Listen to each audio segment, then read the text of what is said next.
El momento quedó grabado a fuego en mi memoria.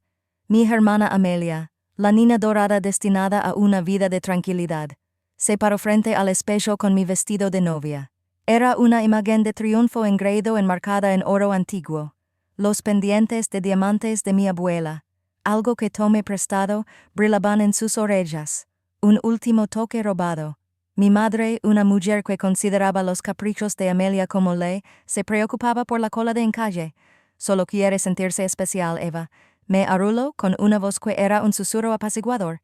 Es solo un minuto. Permanecí completamente quieta, la calma antes de la tormenta. Y mi voz era una advertencia en voz baja. Un paso más, Amelia, y acabaré con toda esta ceremonia. Se rió. Era un sonido agudo y etéreo, lleno de la condescendiente confianza de alguien que nunca había enfrentado una consecuencia real. Dio ese paso, un deslizamiento deliberado y teatral hacia el espejo. Mi voz no se elevó pero cambió. Se convirtió en algo que nunca antes habían escuchado. Se convirtió en una orden. Sargento Mayor Thorne, tenemos una sirena de código. Ejecute. A Amelia se le atragantó la risa. Abrió los ojos de par en par cuando su prometido, un joven teniente de la Fuerza Aérea que estaba en la puerta, se puso firme instintivamente, con el cuerpo erguido por el entrenamiento. Entonces ocurrió lo imposible. Amelia, mi hermana que nunca había seguido una regla en su vida, levantó una mano temblorosa en un saludo reflexivo y descuidado. Para entender cómo llegó a esto, hay que remontarse 3 semanas atrás. Estábamos en el lugar, una capilla histórica de una belleza impresionante en la base militar de Fort May. Era el único lugar donde siempre había sonado casarme. Mi prometida y yo estábamos allí con el coordinador de eventos de la base, mi madre y, por supuesto, Amelia. Intentaba tener una conversación profesional con el coordinador, preguntándole sobre los controles de seguridad y los protocolos de acceso para nuestros invitados civiles. Era una forma de interrogar habitual, una parte necesaria de mi trabajo. Amelia dejó escapar un suspiro dramático. Dios mío, Eva, ¿vas a inspeccionar el perímetro también? Es una boda, no una operación encubierta. Antes de que pudiera responder, mi madre intervino, dándome una palmadita en el brazo con ese gesto familiar y destenoso. Tu hermana tiene razón, cariño, no puedes desconectar de ese aburrido cerebro de capitán oficinista por un día. Tenemos que decidir los arreglos florales para el salón de fiestas. Lo dijo con una sonrisa frente al coordinador de la base, un hombre que lo sabía. Yo era el jefe de seguridad de toda la instalación. Vi cómo el hombre se ponía rígido, con un destello de sorpresa profesional en sus ojos antes de disimularlo. En ese momento no era solo su igual. Era un chiste. Se rieron pensando que era solo otra pula a mi aburrido trabajo en el gobierno. No tenían ni idea de que simplemente cuestionaron mi autoridad en el único lugar donde mi autoridad era absoluta. Para entender el ajuste de cuentas que siguió, hay que entender los 2 uniformes que me obligaron a llevar. Mi familia operaba según una simple regla tácita. La vida de Amelia transcurría a todo color y la mía, en escala de grises. Su mundo era un lienzo para celebraciones, grandes pronunciamientos y elogios exagerados. Recuerdo la fiesta que organizaron para su graduación de la Escuela de Arte. En el patio trasero bajo un dosel de luces brillantes. Mi padre, un hombre que medía el valor por la admiración de los demás, desfilaba con una botella de champán barato como si fuera Don Perrin. Guiaba a los vecinos hasta una pintura específica de Amelia, una abstracta bastante tosca de una puesta de sol, y hablaba en voz baja y reverente sobre su talento generacional y su genio creativo. Los elogios eran una niebla densa, dulce y sofocante. Vi la factura de $500 del catering en el mostrador. Vi la pancarta personalizada, el vestido caro que llevaba, y pensé en el curso de entrenamiento táctico avanzado que me había pagado porque no entraba en mi presupuesto. Pensé en la laptop rota que usé durante un año porque andaba justo de dinero. Siempre fue escaso para mí, pero de alguna manera, para ella, era infinitamente fluido. Unos meses después de esa fiesta, intenté compartir una noticia mía. Encontré a mis padres en la sala y Amelia, emocionada, les mostraba muestras de tela para las cortinas de su nuevo apartamento. Esperé una pausa, con el corazón latiendo con esa familiar y esperanzada palpitación. Acababan de seleccionarme, en Peche, para dirigir el equipo de seguridad de la cumbre de dignatarios norteamericanos. Hubo un instante de silencio. Mi madre, que sostenía un trozo de tela verde azulado, ni siquiera me miró. «Qué bonito, cariño», dijo concentrada por completo en la muestra. «Tienes que usar ese uniforme tan gris», Rió mi padre desde su sillón, no con crueldad, sino con una condescendencia cansada que era mucho peor. ¿Sigues revolviendo papeles, capitán dependiente? Preguntó, volviendo su atención a Amelia. Ese color carino tiene mucha personalidad, al menos tu hermana está creando algo hermoso en el mundo. Y así, sin más, mi mundo volvió a la normalidad. Mi logro no fue simplemente descartado. Fue enmarcado como el aburrido y descolorido telón de fondo de la vibrante e importante vida de Amelia. Era solo un martes más. La cuestión es que yo no me dedico a mover papeles. Mi realidad es completamente distinta a la oficina administrativa bella que me construyeron. En sus mentes, mi mundo es el centro de operaciones de Fort May, un lugar que huele a aire controlado y ozono proveniente de los servidores. Es una habitación sin ventanas iluminada por el frío resplandor azul de una docena de pantallas tácticas. Aquí mi voz no es una sugerencia que se pueda ignorar, sino una orden con consecuencias inmediatas y de gran alcance. Aquí no hay ambigüedad. Apenas unas semanas antes de que comenzara la planificación de la boda, dirigía un ejercicio de equipo rojo en toda la base, una simulación de amenaza activa diseñada para poner a prueba nuestros protocolos de respuesta al límite. El ambiente estaba cargado de un tenso silencio controlado, roto solo por el crujido de la calma. Me detuve frente al mapa estratégico principal, procesando mentalmente una docena de flujos de información a la vez. Despacho aquí, Marshal, dije por los auriculares con voz tranquila y serena. Tenemos una brecha simulada en SCP-3. Inicia el protocolo de puerta de hierro. Quiero todos los sectores bloqueados en los próximos 90 segundos. Mi segundo al mando, el sargento mayor Thorne, un veterano curtido cuya silenciosa confianza se forjó en 3 décadas de servicio. Estaba cerca. Respondió sin dudarlo, con una voz áspera y afirmativa en mi oído. Entendido, el capitán Kriff está en camino. En esa sala, coordine los movimientos de cientos de personas. Tome decisiones instantáneas que, en un escenario real, marcarían la diferencia entre el orden y el caos, entre la vida y la muerte. Mis compañeros y subordinados, gente como Thorne, que había presenciado un combate real, me miraban con un respeto que jamás había sentido en mi propia casa. No veían a un oficinista, veían al mariscal, veían a la persona en cuyo juicio confiaban sus vidas. Mi nombre, mi rango, tenían un peso innegociable. Era un contraste marcado, casi vertiginoso, con la persona que se esperaba que fuera. En cuanto salí de la base y regresé a la órbita de mi familia, la tensión entre esas dos identidades se convirtió en una constante batalla privada.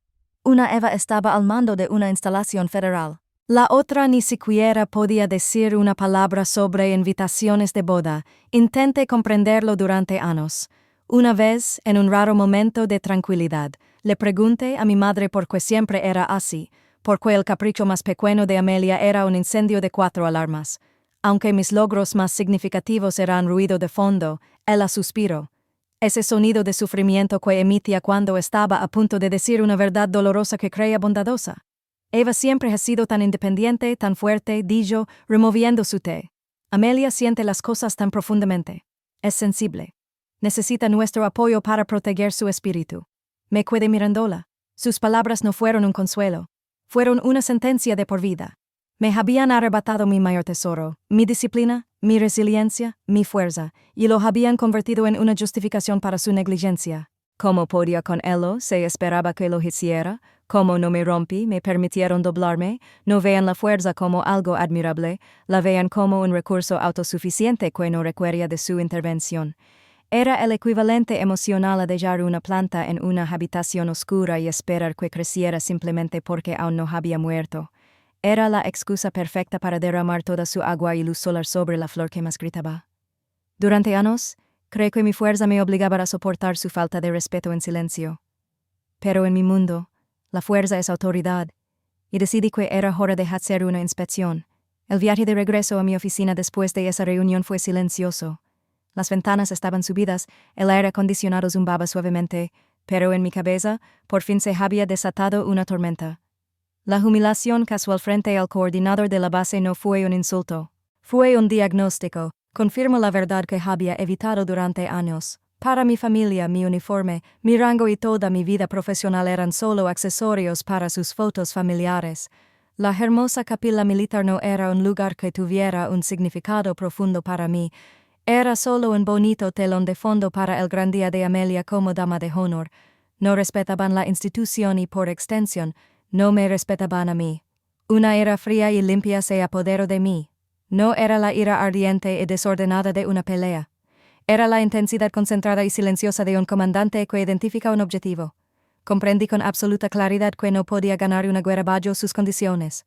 Las apelaciones emocionales eran inútiles, un idioma extranjero que se negaban a aprender, así que lucharía en mi propio territorio con mis armas. Protegería el día de mi boda usando exactamente los mismos protocolos que usaría para proteger la base de una amenaza legítima. No se trataba de venganza, era un objetivo táctico. De vuelta en mi oficina, el familiar aroma a suelos limpios y café viejo me tranquilizó. Me senté en mi escritorio, moviendo los dedos sobre el teclado con eficiencia demostrada. Abrí el permiso oficial del evento de la Capilla 1. Documento 7,000 millones alfa. Como Provost Marshal, todos los planes de seguridad para eventos importantes para la instalación pasaron por mi escritorio para su aprobación final. Abrí el archivo de la boda en Rostov y comencé a escribir.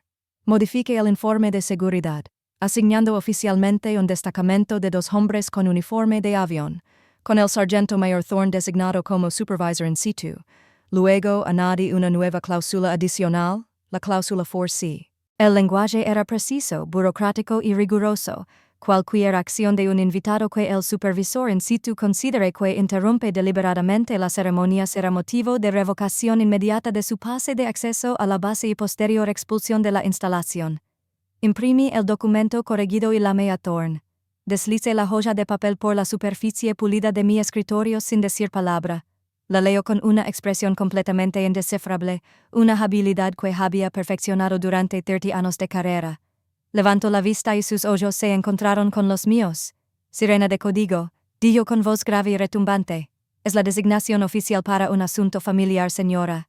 Asentí con un gesto brusco. Es el indicador de una posible amenaza interna que necesita ser neutralizada. En silencio, una leve sonrisa se dibujó en los labios de Thorne. Una visión inusual. Considérelo controlado, capitán. Mi equipo estará listo, solo de la orden. La trampa estaba tendida. Construida con las mismas reglas y procedimientos que mi familia siempre había descartado como una burocracia aburrida e inútil. Mi familia creía que venían a una fiesta donde ellos ponían las reglas. No tenían ni idea de que entraban en propiedad federal como mis invitados, donde yo era la autoridad final. El aire en la suite nupcial era denso y sofocante, no de alegría, sino de una tensión que había estado creciendo en mi vida. Durante horas mi madre y Amelia habían sido un equipo de demolición de 2 mujeres, desmantelando mi pieza con una serie de torpedos pasivo-agresivos. Mi elección musical fue un poco sombría.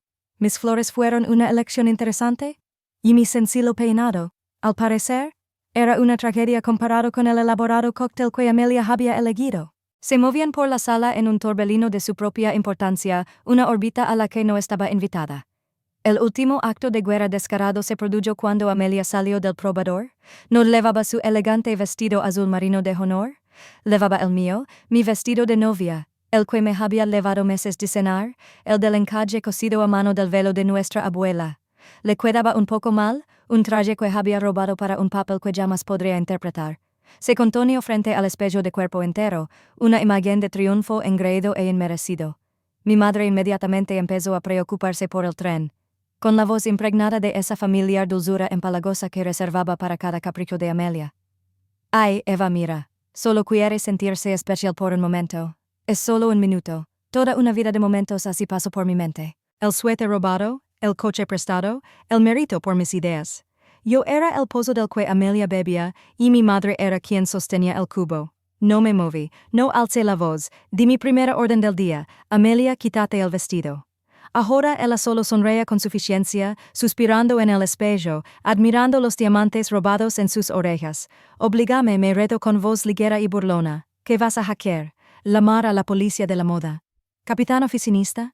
Ese apodo, ese último golpe despectivo, fue la gota que colmó el vaso de toda una vida de faltas de respeto. Una profunda calma glacial me invadió.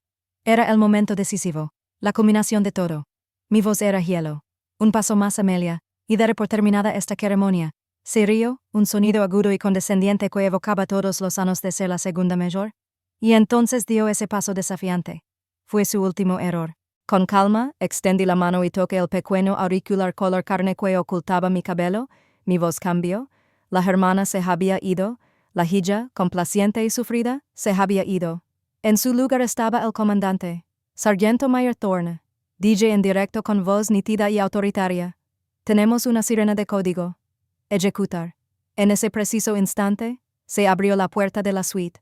Era el teniente Miller, el prometido de Amelia, un joven oficial que aún estaba aprendiendo que el uniforme exige algo más que una buena apariencia.